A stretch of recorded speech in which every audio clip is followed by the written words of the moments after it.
കൊടിയത്തൂർ ഗ്രാമപഞ്ചായത്തിലെ പന്നിക്കോട് പ്രവർത്തിക്കുന്ന autism centre നവീകരിക്കുന്നു. ഭൗതിക സൗകര്യങ്ങൾ വിപുലപ്പെടുത്തി നവീകരിക്കുന്നതിനാണ് കൊടിയത്തൂർ ഗ്രാമപഞ്ചായത്ത് പദ്ധതി തയ്യാറാക്കുന്നത്.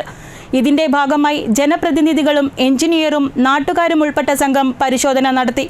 സർവശിക്ഷ കേരള പദ്ധതിയുടെ ഭാഗമായി പന്നിക്കോട് പ്രവർത്തിക്കുന്ന ഓട്ടിസം സെന്ററിലെ ഭൗതിക സൗകര്യങ്ങൾ വിപുലപ്പെടുത്തി നവീകരിക്കുന്നതിനാണ് കൊടിയത്തൂർ ഗ്രാമപഞ്ചായത്ത് സമഗ്ര പദ്ധതി ഒരുക്കിയത്. പഞ്ചായത്ത് ഫണ്ടിന് പുറമെ സ്പോൺസർഷിപ്പിലൂടെയും പണം കണ്ടെത്തി മാതൃകാ കേന്ദ്രമാക്കി മാറ്റുന്നതിനാണ് ലക്ഷ്യമിടുന്നത്. ഇതിന്റെ ഭാഗമായി ജനപ്രതിനിധികളും എഞ്ചിനീയറും ഉൾപ്പെട്ട സംഘം സ്ഥലത്ത് പരിശോധനയും നടത്തി.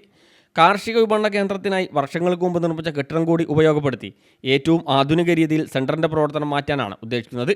ജില്ലയിൽ തിരുവമ്പാടി, കുന്നമംഗലം നിയോജക മണ്ഡലങ്ങൾ കൂടാതെ മലപ്പുറം ജില്ലയിലെ ഏറനാട്, കൊണ്ടോട്ടി മണ്ഡലങ്ങളിലും ഓട്ടിസം സെന്ററുകളില്ലാത്തതുകൊണ്ട് ഓട്ടിസം ബാധിച്ച ധാരാളം കുട്ടികൾ കോഴിക്കോട്, മലപ്പുറം ജില്ലകളിലെ പല ഭാഗങ്ങളിൽ നിന്ന് സെന്ററിന്റെ സേവനം ഉപയോഗപ്പെടുത്താൻ ഇവിടെ എത്തിച്ചേരുന്നുണ്ട്.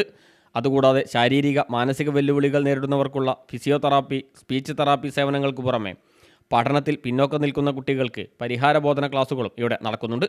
ശോച്യാവസ്ഥയിലുള്ള നിലവിലെ കെട്ടിടം പൊളിച്ചുമാറ്റി കോഴിക്കോട് ജില്ലാ പഞ്ചായത്തും കൊടിയത്തൂർ ഗ്രാമപഞ്ചായത്തും ചേർന്ന് ഭിന്നശേഷിക്കാർക്ക് ആവശ്യമായ മുഴുവൻ ഭൗതിക സൗകര്യങ്ങളോടെയും ഉള്ള ബഹുനില മന്ദിരമാണ് ലക്ഷ്യമിടുന്നത്.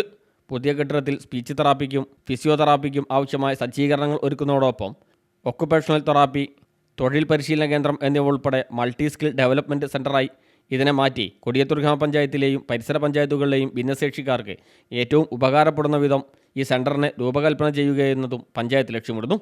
ഗ്രാമപഞ്ചായത്ത് president T Kavitha, standing committee അധ്യക്ഷരായ അഹമ്മദ് കുട്ടിപ്പുളത്തൊടി, ആയിഷ ചേലപ്പുറം, കസ്ന ഹമീദ്, ബ്ലോക്ക് പഞ്ചായത്ത് അംഗം മജീദ് മൂലത്ത്, പഞ്ചായത്ത് അംഗങ്ങളായ Sheeja, C Harish, Muhammed Yusuf, civil engineer Shaiju, നാട്ടുകാരായ T K Aboobacker, Faisal, resource teacher L K Akhilkumar തുടങ്ങിയവർ ചർച്ചയിൽ പങ്കെടുത്തു.